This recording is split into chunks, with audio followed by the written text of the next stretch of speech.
kita cerita bab akhir zaman ni, satu benda kaedah yang saya nak sebut, cara berinteraksi dengan peristiwa akhir zaman adalah untuk kita memperbanyakkan amalan, untuk beramal, bukan untuk meramal.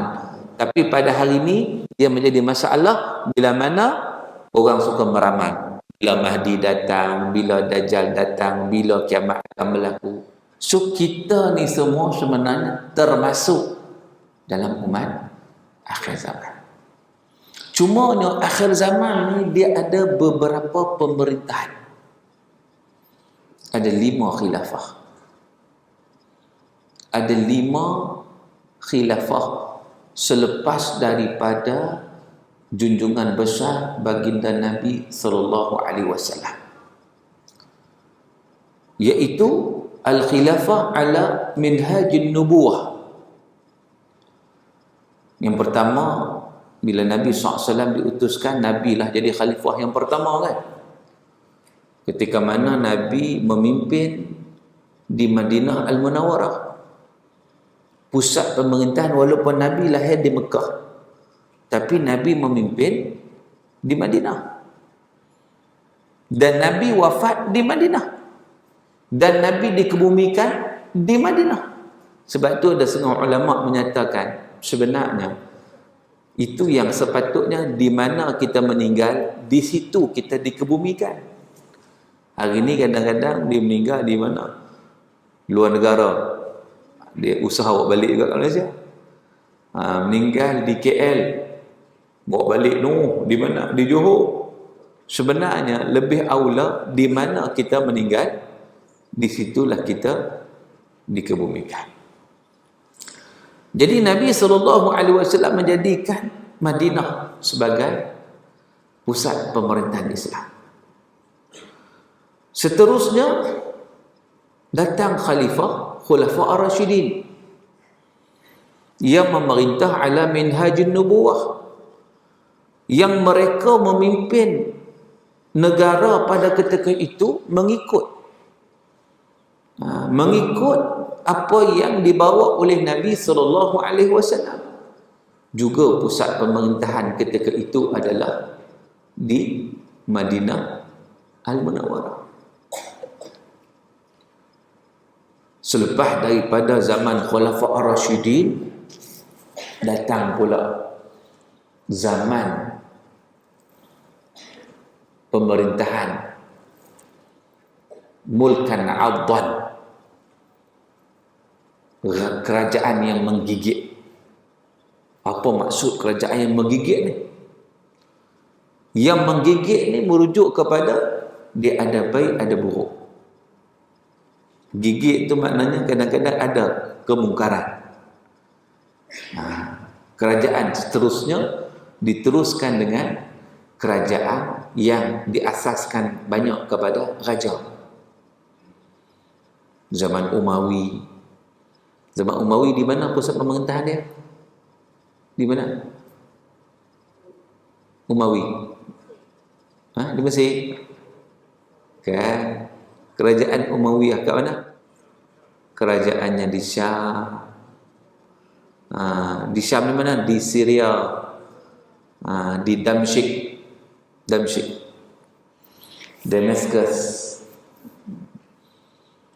Kemudian lepas kerajaan Umawi, kerajaan Abbasiyah. Kerajaan Abbasiyah di mana? Ni sejarah dah sikit ni. Belajar sejarah ni. Sejarah ni. Ni sejarah Islam ni. Bukan takat sejarah Mak Kilau. Lah dia orang nak bincang Mak Kilau je. Sejarah Islam ni. Sejarah Islam. Kerajaan Abbasiyah di mana? Riau. Oi, takkan di Riau. Afrika. Tu dia nak di Afrika mana? Utara ke selatan ke? Abbasiyah di Baghdad, Iraq. Baghdad. Tak tahu Baghdad di mana? Baghdad di Iraq. Waktu tu kerajaan yang sangat-sangat besar, sehingga kan waktu tu dapat menubuhkan satu library yang disebut sebagai Baitul Hikmah ataupun Darul Hikmah, yang menempatkan buku yang sangat banyak. Sebab tu masa tentera Mongol masuk menjatuhkan kerajaan Abbasi, waktu itu mereka buang buku-buku yang ada di library itu di sungai, sampai sungai itu bertukar menjadi dakwat air dia, betapa banyaknya. Kemudian lepas kerajaan Abbasi, kerajaan apa? Kerajaan Uthmani. Osmania. Ini di mana? Ini di Turki ya. Istanbul. Kan? Kerajaan Uthmania. Berlarutan selama 800 tahun. Sehinggalah jatuh kerajaan itu tahun 1924.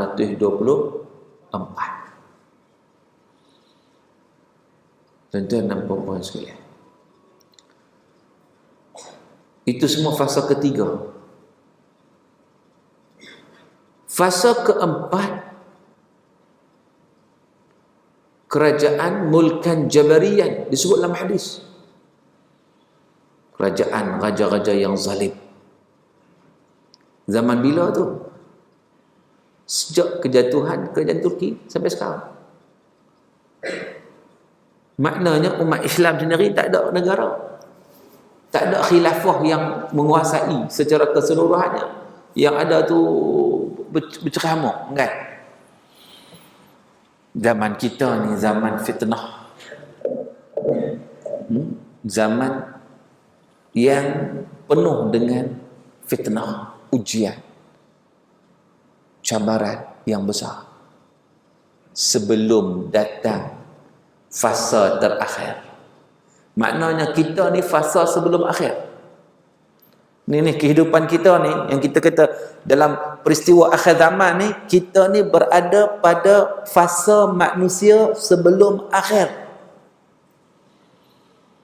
Sebab fasa yang terakhir adalah kerajaan ala minhajin nubuwah. Kerajaan akan kembali kepada manhaj para nabi, manhaj kenabian.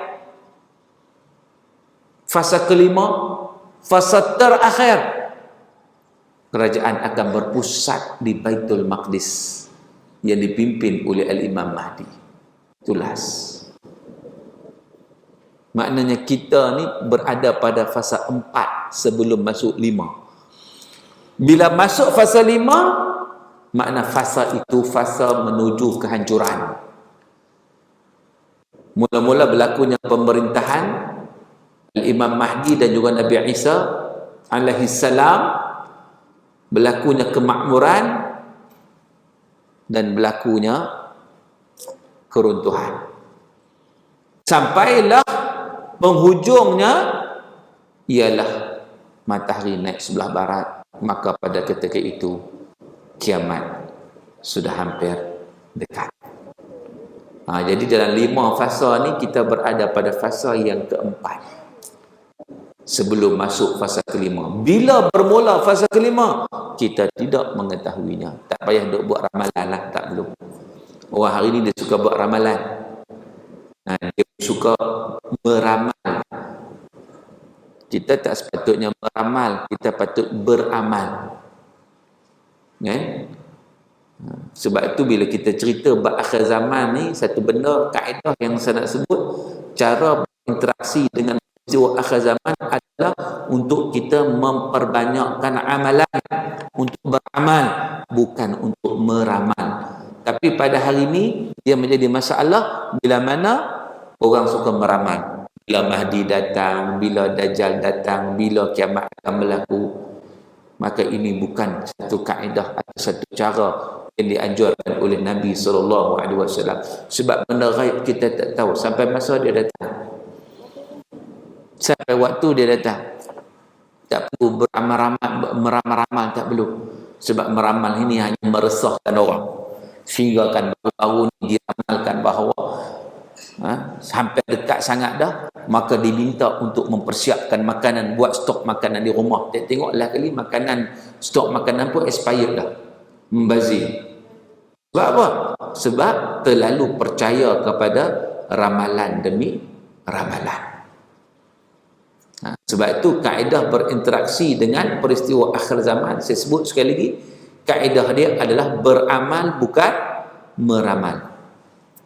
Baik.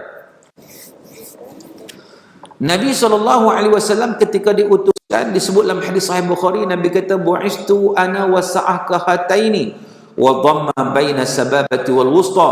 Jarak antara aku diutuskan dengan tibanya hari kiamat adalah seperti ini. Anas berkata Rasulullah menggabungkan antara jari telunjuk dengan jari tengah, jari telunjuk dengan jari tengah. Ketika Nabi diutuskan, mana kiamat dekat sangat, mana kata ni dunia kan, ni nak kiamat dah.